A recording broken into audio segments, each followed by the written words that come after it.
Сегодня вы сушите одежду. Перед тем, как уложить их нарты на лето, обязательно зимние вещи, да, их мы обязательно просушиваем полностью, переворачиваем. Вот до этого снутри было на солнышке немножко, сейчас вот верхняя сторона. Вот также шапки сушим. Вот это вот у нас малицы мужские. Это малица моего брата Валеры. Да, вот просушиваем полностью все и убираем потом в нарты уже до осени, Пока снег не до выпадет. первых морозов, да. Это ягушка. А какая у нее история? Вы ее купили или, может быть, вам мама шила? Мне это зашили под заказ. Вот. Это у меня вот ягушка. Это вот как раз я на грантовые средства ее приобретала. Что за мастерица шила? Саксарки? Из Белоярска. Здорово. Да. А эти шапки, это, наверное... Эта шапка, это мамина шапка, да. Мало кто, наверное, сейчас такое шьет. Конечно, уже. это все передается из поколения в поколение. Допустим, мама дочке передает. Вот это все мы храним. Вот эти трубочки. Это вообще на самом деле очень старинные. Конечно, можно сейчас современные что-нибудь взять, да, подкрасить, сделать. Ну, прям металл такой тяжелый. Да, но это вот все настоящее, старое. Вот это вот мы передаем, допустим. Это сейчас мама мне передала. Потом время придет, я своей дочке это все передам. Это ягушка из бисера. Это тоже у меня, тоже я ее покупала, тоже на грантовые средства. Вот. Но я специально разные купила, потому что вот тут пошив, ну, ягушка немножко другого цвета, да, видите? Да, она тут бисером украшенная.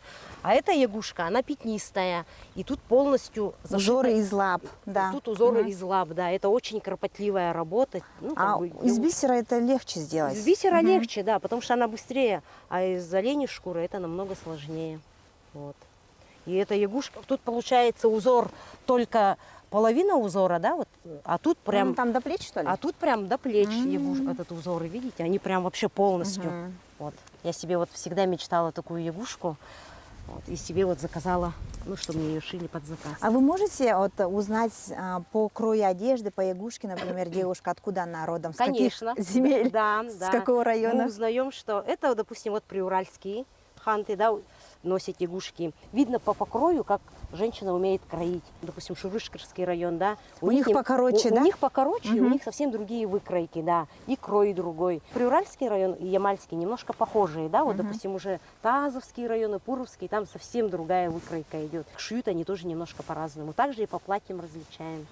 Тоже сразу видно, с какого района. И по мужчинам тоже видим же. По сорочке, да? По сорочке определяем. По шапке, как шапку выкроена, тоже определяем сразу же, кто с какого района. Вот так вот. Даже разговаривать не надо. Вы хотели еще показать шитье свое? Да, я вот сейчас шью ягушку. Это из искусственного меха, чтобы можно было, допустим, зимой носить, за дровами пошла, и летом носить. Она уже такая нарядная ягушка будет, только начала шить, но уже практически... Сейчас мода, да, на искусственный мех? Да, сейчас и детям шьют малицы такие, они легкие, удобные, вот, и быстро шьются. Да, вот. то из оленей шкуры аж плечи обычно устают. Да, и оно же еще начинает, оленей мех, он же начинает линять, а это даже если линять будет, так оно, как бы сказать, и не так жалко. Это получается верхняя сторона. Это верхняя сторона. И внутри чем вы еще планируете? Внутри я тоже планирую какой-нибудь пледик такой легкий, ну, чтобы можно было осенью. Флисовый какой-нибудь, да? Да, флисовый, чтобы он не сильно такой теплый был, но чтобы был он этот, да, вот так вот. У нас тут столько прекрасных сумочек тучанг. Вы хотели рассказать о своей? Да, я хотела, это вот тучанг, это мне досталось от моей прабабушки. Это вот маминой прабабушки, получается. А мне она уже, получается, прабабушка. Сумка эта зашита вообще, получается, из нерпы, да? Тут еще вот, тут даже остались, вот видите, шерсть нерпы. А видите, как она вся износилась уже? Потому что кожа-то, смотри, какая прямо. Да, она даже немножко как будто бы на рыбу, да, похожа чуть-чуть. Вот. Она очень крепкая кожа, но она уже изнашивается. Конечно, она передается нам из поколения в поколение. Это тоже бабушкина. Вот это у нас вот игольница получается. Тут открываешь вот так вот, тут у нее иголочки. Ну, это уже мои, скажем так, да. Тут вот у нас наперсточек вот такой вот. Это тоже самодельный старый наперсточек. Вот. Вот он, нету штучки, как она называется? Вот, ну, вот это современный. Ну, нету, да, вот этой закрывалочки, да, чтобы пальчик не высовывался. А Тут вот прямо аж видны следы от иголки, ю- видимо. Да, да, да, это же старая. И тем более она самодельная еще. Можно посмотреть? Да, можно. Тут у меня, камус, лапы оленя. Хочу детям бурочки зашить. Вот.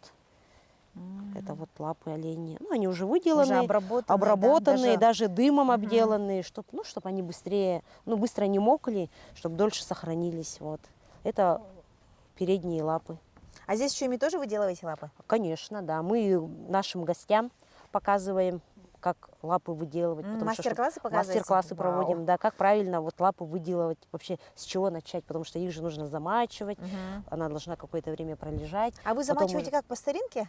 Но мы делаем мокрый мох и накладываем туда мокрый мох. А сейчас вот некоторые мастерицы с всякими пшикалками делают, Нет, современными. не, мы мхом делаем, как по-старому, по старинке. Это, мне кажется, более...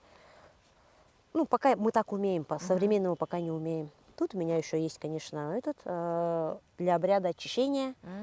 Делаете своим гостям, да? Гостям обязательно делаем. Вот бобровая шкурка тут есть у меня, ладан есть.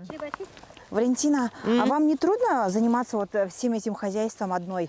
Как вы справляетесь? Ну, я же не одна занимаюсь. У меня есть мама, которая помогает. Мама мне рассказывает и сказки, легенды рассказывает, песни поет. Конечно, мама, она у нас носитель культуры, которая она нам это передает, да, а мы уже, в свою очередь, конечно, дальше это рассказываем и детям, и показывает, учит нас шить. Я тоже же шить в свое время научилась. Я первые кисы зашила, допустим, в свои 14 лет своему брату под руководством мамы, конечно же. А как по-другому? Конечно, везде во всем мама помогает. Консультирует. Консультирует, да. Вот. Как маму зовут? Маму зовут Тамара Семеновна. Тамара Семеновна, знаток сказок, легенд, да?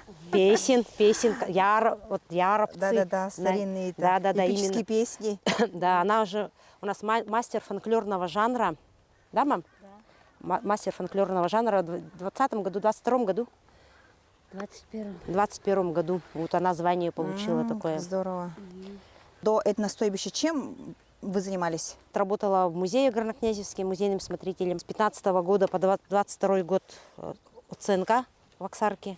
Ну, все связано с культурой, да? Да, вся моя жизнь связана с культурой. Потом я думала, что я уже... Думала, ЦНК это моя последняя рабочая, работа, что я не буду больше в культуру уходить. Не хочу, потому что там же не нормировано всегда рабочий день. Что-то подустала, дети, все такое. Потом я сама ушла в то место, что опять же культуру создала себе. Вот. Ну, как-то оно, видно, затягивает.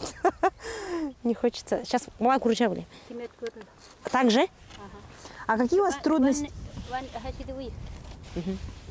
трудности возникают вообще здесь вот со стойбищем? Какие бывают трудности? Трудности? Ну, конечно, это, наверное, когда физическая работа, это трудности, я считаю, что это очень сложно. Нужны мужики, да? Мужики Мужская обязательно, да, это же муж, братья, сын, вот, Всех племянник. напрягаете, да? Всех. Ваша мама тут прям живет полноценно, да? И зимой, и летом? Нет, мама живет только вот у нас, как дачное время начинается, вот, допустим, вот с июня месяца, вот когда тепло, все растаяло, все лето, и до осени, до октября месяца мама тут вот с Катюшкой у меня, с дочкой моей младшей, тут они прям проживают все лето. Не выгонишь, да? Да, вот у меня дочку домой, говорю, поехали домой. Нет, я не поеду, со слезами она остается. Вот, не хочет ехать домой. Здорово.